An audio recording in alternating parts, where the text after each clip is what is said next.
వాళ్ళు స్వర్గస్థులైనారు. వాళ్ళు ఎక్కడున్న స్వర్గంలో వాళ్ళకి దేవుడి స్వర్గాన్ని ప్రసాదించాలని ఒకసారి మా తల్లిదండ్రులను స్మరించుకుంటూ ఈ వేదిక పైన ఉన్న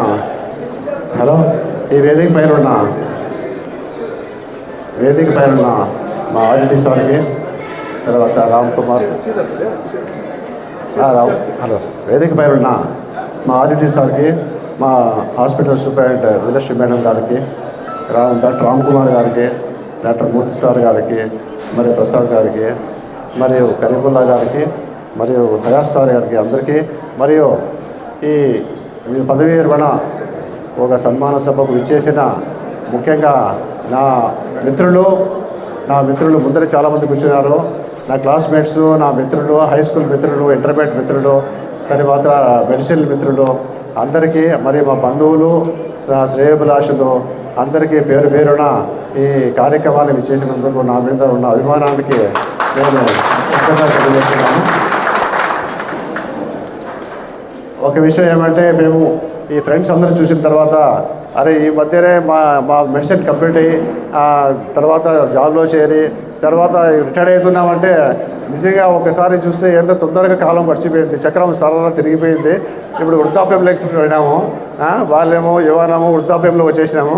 ఇప్పుడు ప్రభాకర్ రెడ్డి చెప్పినట్టు ఇక వృద్ధాప్యంలో చేరిపోయినాము అని అనిపిస్తుంది అనమాట ఒక రకంగా. అయినా దేవుడు మనకు మంచి చేసినాడు. యాక్చువల్గా మనకి ఈ ఆపర్చునిటీ ఇచ్చి నాకు యాక్చువల్గా మా తల్లిదండ్రులు నిజంగా మా మంచి విద్యార్థులు నేర్పి నలుగురికి సేవ చేసే ఒక కార్యక్రమాన్ని యాక్చువల్గా నేను మెడిసిన్ చేసిన తర్వాత ఇక్కడ ప్రాక్టీస్ చేస్తూ దేవుని దయ వల్ల అందరికీ నేను మంచిగానే ఇన్నాళ్ళు గడిపాను. ఇంకా ముందు కూడా ఈ సర్వీసెస్ అనేది కంటిన్యూ చేస్తాను. ఒకవేళ గవర్నమెంట్ సర్వీస్ అనేది టెంపరీ అయిపోయింది ఇంతవరకు. ఈ సర్వీసు ఇంకా నెక్స్ట్ ఫ్యూచర్లో కూడా నా సర్వీసెస్ తప్పకుండా ఉంటాయన్నమాట.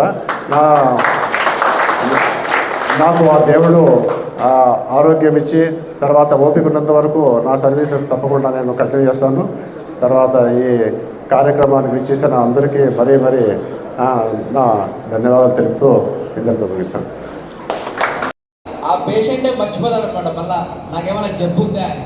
అలా పలకరించి ఆ పేషెంట్ని తనదైన శైలిలో వాడిని ట్రీట్మెంట్ ఇచ్చి ఎంతో వాడి వల్ల బాగా నవ్వుతూ బయటికి పంపించే విధంగా చేస్తాడు.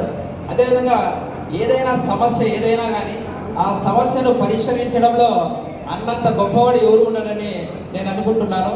ఎందుకంటే ఏ సమస్యతో వచ్చినా కూడా నేను కూడా పర్సనల్గా ఏదైనా నాకు కొన్ని సమస్య కానీ ఏదైనా ప్రాబ్లం ఉన్నా కూడా మా అన్నతో డిస్కషన్ చేస్తే ఏదైనా కూడా ఆ సమస్యను ఏ విధంగా పరిష్కరించాలా, ఏ విధంగా చేయాలని చెప్పి మనకు ఒక అద్భుతంగా ఆ పని చేసేది విధానాన్ని నేర్పిస్తాడు. కాబట్టి ఎవరు వచ్చినా కూడా ఏదైనా కూడా పలకరించే విధానం మాత్రం అన్నకంటే ఎవరు ఉండరు. ఇక అన్న తర్వాత ఎవరైనా కానీ ఆ విధంగా పలకరిస్తారు. ఆ సమస్యను కూడా పరిష్కరించబడి ఉంటుంది. కాబట్టి అదేవిధంగా అన్న ఎప్పుడు కూడా ఒకటే విధంగా ఉంటారు. ఆయనకి కష్టం వచ్చినా నష్టం వచ్చినా ఏ విధమైన ఎప్పుడు కూడా నవ్వుతూ పలకరిస్తారు, నవ్వుతూనే ఉంటారు. కాబట్టి అన్నని నేను స్థితప్రజ్ఞుడు అని అంటున్నాను. కాబట్టి అన్నకు బిరుదు ఒక స్థితప్రజ్ఞుడు. అంటే ఎప్పుడైనా కూడా ఏ సమస్యను కూడా జంగడన్న, ఎట్లా ఉన్నా సమస్య లేకపోయినా ఏ విధంగా ఉన్నా కూడా ఎప్పుడు ఒకే విధంగా ఉంటాడన్న. కాబట్టి అతనికి మా అన్నగారికి స్థితప్రజ్ఞుడు అని చెప్పి బిరుదుని ప్రదానం చేస్తున్నాడు. Thank you. నమస్కారం తెలుపుతూ మేము ఏదేదో మాట్లాడుకొని వచ్చినాం కానీ మాకు ఛాన్స్ ఇవ్వకుండా ఒక పక్క కొడుకు ఒక పక్క కోడలు మొత్తం చెప్పేశారు. ఇంకా ఉండింది ప్రభాకర్ రెడ్డి గారు చెప్పేశారు. ఇంకా మా దగ్గర ఏమీ లేదు. కాకపోతే నేను రెండు మాట్లాడతాను. సత్తపల్లి కుటుంబం అంటేనే ఒక ఏమంటారు దాన్ని, ఒక రిమార్కబుల్ వాళ్ళ ఫ్యామిలీ. వాళ్ళు ఎడ్యుకేషన్ కింద ఇంపార్టెన్స్ ఇచ్చినారంటే ఈరోజు దాదాపు కొన్ని వేల ఎకరాలు ఈరోజు ఎడ్యుకేషన్ గోల్కు డొనేట్ చేశారు.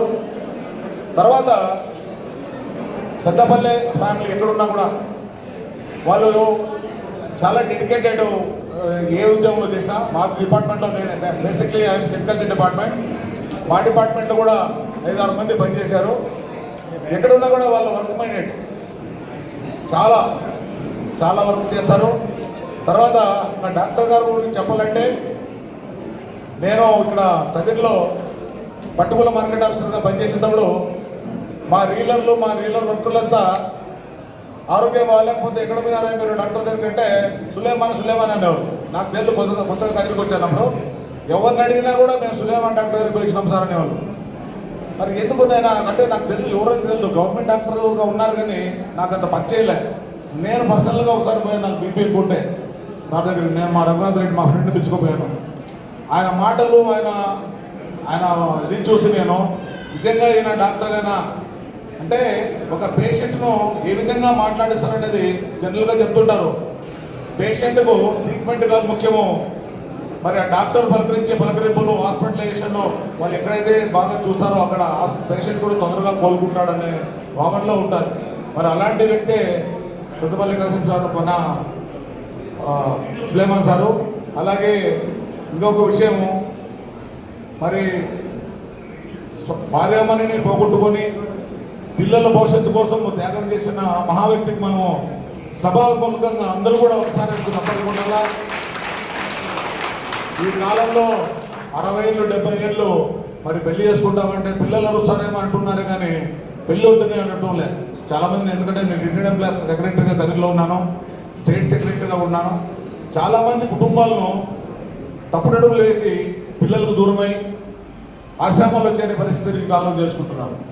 అలాంటి తప్పుడడు వేయకుండా పిల్లల భవిష్యత్తును ఆలోచించి తన కుటుంబాన్ని ఆలోచించి మరి జీవితాన్ని త్యాగం చేసినటువంటి సులేమాన్ గారికి సభాముఖంగా నేను శిరసోసిన అభ్యర్థిస్తూ, మరి చేసే జీవితం కూడా మీరు రేపు నుండి మా పెన్షనర్గా మీరు జాయిన్ అవుతున్నారు. మరి ఇందాక ఎవరు ప్రకాశ్ రెడ్డి గారు చెప్పారు, క్లినిక్ కొద్దిగా సమయం వెచ్చించి మాతో పాటు కొద్దిగా టైం స్పెండ్ చేస్తారని నేను ఆశిస్తూ, మరి ఎవరికైతే పేదల డాక్టర్ అంటే మీరు పేరు తెచ్చుకున్నారో, ఇప్పుడు ప్రపంచంలో తెలుసు చాలా మటుకు మెడికల్ మాఫియా నడుస్తుంది. అట్లా మెడికల్ మాఫియా నుండి మనం పోకుండా మరి ఈ గీదలకు ట్రీట్మెంట్ ఇచ్చిన వ్యక్తిగా మీరు పేరు పొందినారు కాబట్టి దాన్ని ఒక కుటుంబాన్ని అట్లే కాపాడుకుంటూ మీ పిల్లల భవిష్యత్తును ఆలోచించి పిల్లలతో పిల్ల పాపలతో గడపాలని మీ వేంకుడు కూడా మాకు చాలా ఆత్మీయుడు. మా పక్కన ఇంటి పక్కన ఎదురుబదులు ఉన్నాం మేము. మరి అన్ని మంచి ఫ్యామిలీ ఉంది మీకు, పిల్లలు బాగా సెటిల్ అయిపోయారు.